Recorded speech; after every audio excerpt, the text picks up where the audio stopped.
Para los que no la aceptan, como yo, que no la aceptamos, pues entonces viene la destrucción que va en dos direcciones: destrucción física y destrucción intelectual. La destrucción física es mediante los malos tratos, las golpizas, el terror. Yo estoy bayoneteado por un montón de lugares. Yo tengo fracturado el cráneo de golpes con barras de hierro de este grueso. Viví en celdas tapiadas en la primera ocasión 2 años, celdas sin ventana, con la ventana sin ventana, porque le ponen una plancha de hierro en la ventana, y en la puerta, que usualmente es de reja, pues eso va una plancha de acero con una ventanilla que ellos la saben exclusivamente para darte agua o para darte la comida. Punto. Todo el tiempo vives allá adentro en tinieblas durante el día y oscuro durante la noche. Mosquitos, frío, el agua cuando les da la gana de ponértela, tienes que vivir ahí con los excretas que tú echas ahí, a cuando ellos les dé la gana de venir a echarle agua para que se trague eso. Pero mientras tanto tú tienes que vivir con todos esos olores, insectos, cucarachas, mosquitos. Así es la vida en una celda de este tipo. Esa es la destrucción física, además de los golpes, el hambre permanente. Yo viví con un hambre permanente. Yo me acuerdo que en una ocasión estaba en un lugar de homeless y un homeless me dijo, bueno, usted no sabe lo que es hambre. Y le dije, usted me perdona, yo he pasado más hambre que todos los hombres que están aquí juntos. Y se lo garantizo. En prisiones en Cuba, en Boniato, han muerto presos comiendo la comida que le daba el penal. Murieron de escorbuto porque no tenían vitaminas, se le caían los dientes. O sea, son historias horribles que muchas personas dirán, fantasía, mentira, es para difamar del régimen. Ahí están las historias y ahí están los testigos todavía. Además, está la tortura psicológica. Te llevan a hospitales psiquiátricos, como cientos de prisioneros políticos que los llevaban a centros de internamiento psiquiátrico para darles electroshock. ¿Y dónde le daban los electroshock? En los testículos. En los testículos. ¿Usted se imagina eso? En el charco de orines, porque cuando le dan los electroshocks, las descargas eléctricas, se le abren los esfínteres, se orinan, se ensucian, y ahí arriba de todo eso seguían dándole los electroshocks. Ustedes no saben, no tienen idea los pueblos de América Latina la tragedia que es un sistema comunista. No se lo pueden imaginar. Pero además de esta destrucción física, de golpes, de tortura, de celdas tapiadas, está la tortura psicológica también. Te alejan de tus familiares, te quitan visitas por año. Yo estuve 8 años en una ocasión sin ver ningún familiar.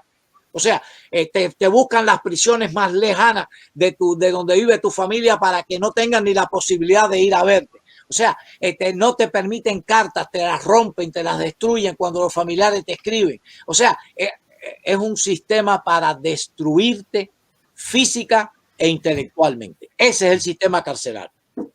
Vilca, tu experiencia también dentro de este horror en Venezuela, en una Venezuela donde sabemos que te empujan a un preso político de un 10º piso para asesinarlo, o también lo esconden y lo sepultan sin que nadie sepa más de él, y es un preso con ya ni siquiera un nombre ni un número, sino que se desaparece y de repente aparece por ahí en una cuneta, en una vereda o en un campo. Para quienes quieren hacer la pruebita con el comunismo en América Latina. Es terrible escuchar a don Luis, es revivir lo que uno vivió en los calabozos, es revivir y es recordar cada mala experiencia, pero sobre todo no olvidar que donde uno estuvo, hoy hay otro inocente, ¿no? Y eso es mucho más fuerte aún. Sí. La destrucción física y moral. Yo cuando recién me metieron en el helicoide, me dijeron bienvenido al infierno. Y si no era el infierno, se parecía bastante. En Venezuela no te llevan al campo. En Venezuela no te llevan, en Venezuela no te sacan al trabajo forzoso. En Venezuela, día y noche estás encerrado en un calabozo. Y llega un momento en que pierdes la noción del tiempo. No sabes cuándo es de día, cuándo es de noche, y a veces se olvida cómo es el cielo, cómo es las estrellas. El simple hecho de sentir la lluvia se convierte en un tesoro, en algo preciado para cuando estás encerrado. La destrucción física es muy fuerte, pero la moral, intentan destruirte, acabarte moralmente, destruir tu esperanza, tus sueños, destruirte, te tratan, te asesinan moralmente, emocionalmente. Y cuando no lo logran, entonces pasan al asesinato físico, ¿no? Y ya que ha ocurrido en Venezuela, yo lo vi en los calabozos, vi morir personas. Momentico. Cómo dejaban morir personas en los calabozos. Y efectivamente, electricidad en los tobillos, electricidad atrás de las orejas, en los testículos, bolsas de gas, y te golpean en el abdomen. Mira, son múltiples las torturas físicas que hacen.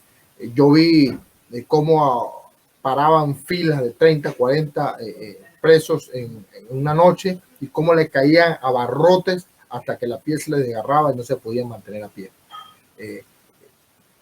Y no es muy distinto a lo que está contando don Luis.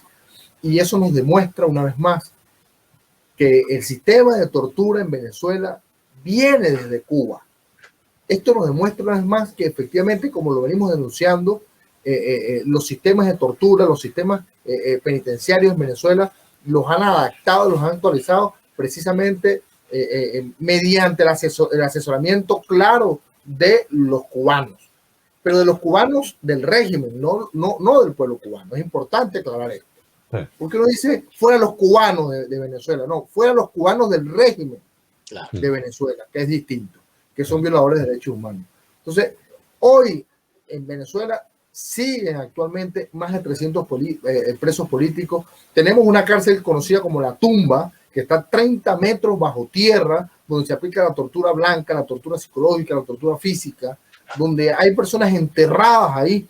Y la comunidad internacional, más que un comunicado, no dice nada, no hace nada. Tenemos en el DIGESIR, en Boleditas, militares encerrados en celdas de 1 por 1,5, de 2 por 2, y ahí meten hasta 3, 4. Mire, yo vi en un baño de 1 por 1 a 8 personas, 10 personas metidas ahí, días sin salir ahí. Yo estuve en una celda de 12 por 12 con más de 60 personas, sin baño, sin agua, sin luz.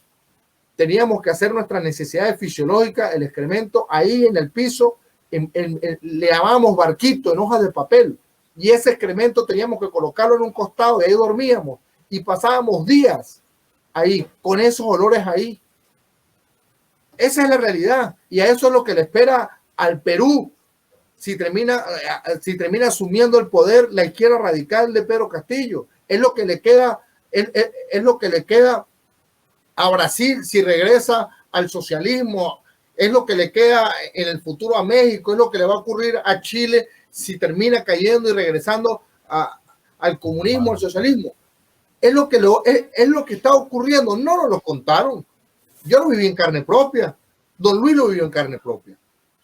Entonces, pero hay una realidad, don Luis, perdón, hay una realidad, que esto es un libreto de una izquierda radical, socialista, criminal del siglo XXI que está unida en la región y en el mundo.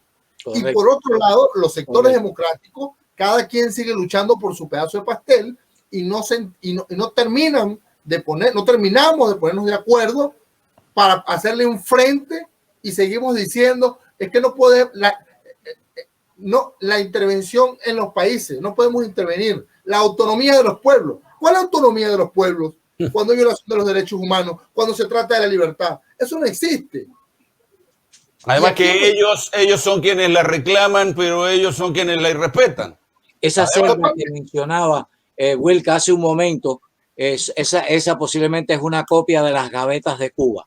En la década de los 60, ellos crearon este tipo de celda que era la persona entraban de lado porque no podían darse la vuelta, era demasiado estrecha, tenía 12 pulgadas de ancho y entonces los ponían uno al lado del otro, hombro con hombro, hasta que llenaban toda la gaveta completa. Y ahí vivían permanentemente, ahí orinaban, ahí excretaban, los excrementos y la orina en los pies les iba subiendo, y cuando ya les llegaba por encima de los tobillos, venían un día, los sacaban y los arrastraban porque ya no tenían habilidad de poder sostenerse de pie ni caminar, y entonces le metían manguera e inmediatamente los volvían a entrar y volvían a cerrar. Ahí hubo suicidios a cabezazos contra la pared, para que tenga una idea de lo que estamos hablando.